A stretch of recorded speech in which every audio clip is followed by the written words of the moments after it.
For those of you who don't know me, my name's Rob from the Brooks and Birches YouTube channel. That's my other channel where I do all my overnight camping and backpacking, canoe trips, fishing, all the stuff we as outdoors people enjoy. And over my last couple of years doing YouTube, I've probably spent at least 50 nights plus per year in the backcountry, and in that time I've tested out a lot of different gear, and today we're going to go over some of the gear items that I just never should have bought.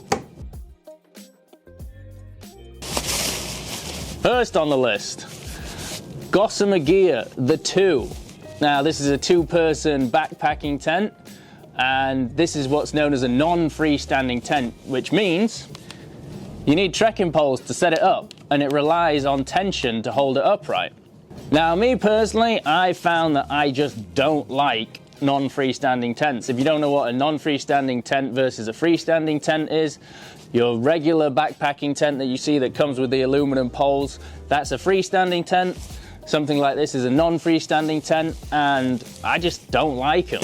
And the reason I never should have bought this is because I'd used non-freestanding tents before. I'd used non-freestanding hot tents before, and I just find them so finicky and so fidgety, and I just always feel like at any minute they're going to fall down or blow over. Now don't get me wrong, this is a good tent. It's a very cool tent once it's set up correctly. And the reason I bought it is because I'd seen a bunch of reviews on it and everyone was saying it was the latest and greatest thing, but just because something's the latest and greatest thing doesn't mean it's the best thing for you. It's a two-person tent. It weighs in at 1.5 pounds, so it's super lightweight. It's super spacious inside, it's very roomy, it comes with bug netting, it's very well ventilated.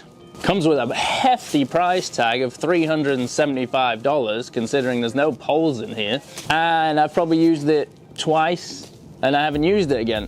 And the reason for that is when it comes to non-freestanding tents, like I say, I don't like setting them up. One of the reasons is I always feel like they're gonna fall down on me because I've never tensioned them right or tensioned them correctly. They are terrible to set up on any sort of uneven ground. You really do need a perfectly level campsite in order to set them up. And the other thing is, once you set them up and you finally get everything tensioned down right and just where you want it, and then you get in it and you realize, oh, there's a root underneath me or a stump or something's not sitting right, you can't just move it like you can a freestanding tent. A freestanding tent with the pole system, which comes with its own type of frame, you can literally just pick that up, put it where you want it. You can literally pick that up and move it half an inch if you have to.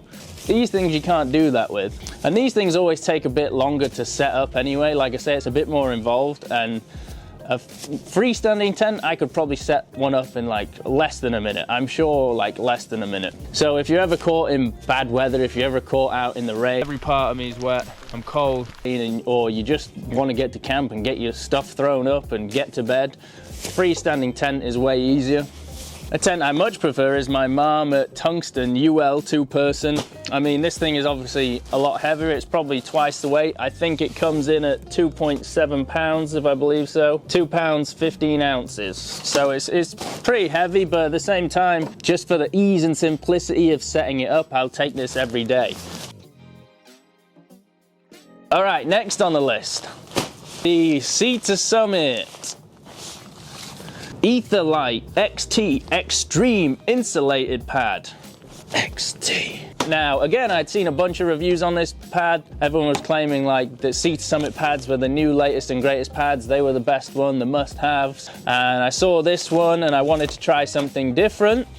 And I thought, okay, I'll give it a shot. It claims to be a 4-season pad, and this is my big issue with it. Well, I have two big issues with it, really. It claims to be a 4-season pad. It has an R value of 6.2, which is really good. The thing is 4 inches thick, and it has this sort of like synthetic type insulation inside it. So it's a very comfortable pad. This is the thing, it's a very comfortable and very supportive pad to sleep on. My problem with it was I used it once when it wasn't even that cold outside, and in fact I wasn't on the snow, I was in a lean-to shelter. And I was just cold all night. And as we all know, being cold from underneath you whilst you're camping is way worse than like being cold from on top of you from your sleeping pad, because I can always, if my sleeping bag isn't keeping me warm enough, I can always throw on my puffy jacket or my extra layers, and that usually helps. But if the insulation underneath me isn't working, then I just keep feeling cold spots all night. I'm never gonna get a good night's sleep. So I didn't like that about it. It's no good for that. The next thing I don't like about it is, I mean, the thing is huge. I mean, all my pads are the long, wide versions because I'm 6 foot tall and I just find them more comfortable to sleep on. And I don't mind that. Again, I'll carry a little extra weight for the added comfort. This thing is just so bulky and it's so hard to pack down. It's not worth it. I will say, if you want like a blow-up pad for car camping or campground camping, this would be a very good one because it is very thick, it's very supportive, it would be nice and warm in the right circumstances as a 3-season pad, but I just don't think as a 4-season pad it cuts the mustard. And I would have been able to put up with the bulk if it was a super comfortable, super warm 4-season pad, but it just wasn't. And the thing cost $220. So for me, I just keep coming back to my NeoAir X-Therm by Thermarest. This thing has an R value of 6.9. It only has a thickness of 2.5 inches, so it's not as comfortable to sleep on, but I've never had an issue being cold with this pad.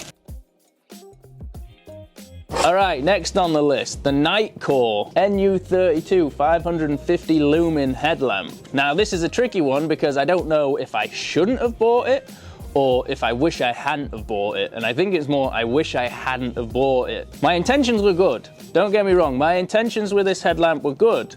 I wanted to switch to a rechargeable one because I was sick of just throwing away batteries all the time, and I just figured it would be a good option considering I always have a power bank with me in the backcountry for charging my phone, my camera, my InReach if I have to. And I just thought, well, when the headlamp is dying, which we all know when your headlamp's dying as it starts to get dimmer and dimmer, then I can just, you know, at night time I can throw it on charge on longer trips and it'll be great, it'll work fine. My problem is the thing never works. Now, I don't know if I just got a bad one or what, but what I've tend to found is these buttons on top are just so easy to press that this thing just is constantly on in my bag, or it was constantly on in my bag. Now it just never has battery when I come to use it. And anyone who's camped in the backcountry, especially if you've camped alone like I do, when it gets dark outside and you go to take your headlamp out and all of a sudden there's no power, it's not very fun. So this really is one of those things where, like I say, my intentions were good. I thought I'll go to rechargeable stuff, it'll help me to save the world, and I'll just use this to recharge it. But the problem is, once it's dark and I go to pull this thing out and it has no power, I can't always sit there for the next couple hours whilst the thing charges. I need it to have light when I need it, and it just never does. So from now on, I never use it.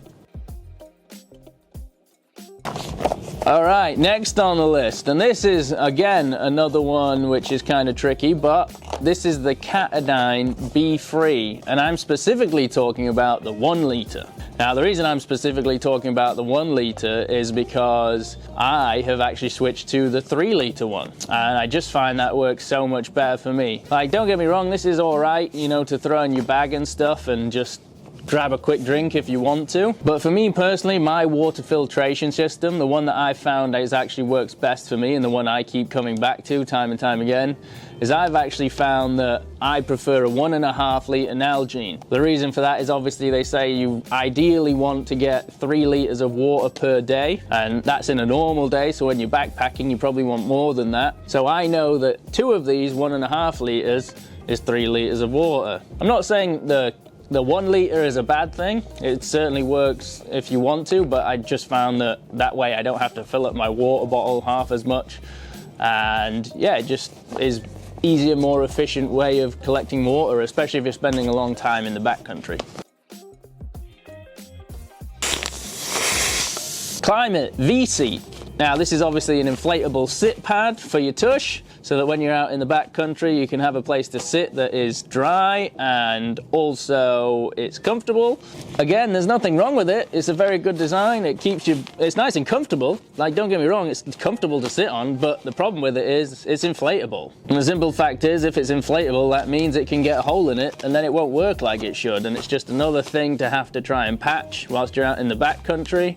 And if you don't have anything to patch it with, then you're just gonna sit on the floor basically, or sit on this, and it might help to keep your butt dry, but it's not gonna be very comfortable. So again, it's just kind of a waste of money. This is the alternative. This is the traditional. This is actually just an old foam pad that I had, which used to be longer, and I just cut a section off it. And as you can see, this thing's much bigger, it's much wider, and it's still 3 sections thick, so it's comfortable to sit on if you put it on a log, but it's also nice to stand on in the morning if you want to get dressed outside your tent, if the ground's wet and things like that. And it's still just as light. It takes up a little bit more room on the pack, but usually it's strapped to the outside anyway. Again, keep coming back to this time and time again. This is the tried and true method. It's not inflatable, which means it won't burst, which means you don't have to fix anything, and it will just work every time that you need it.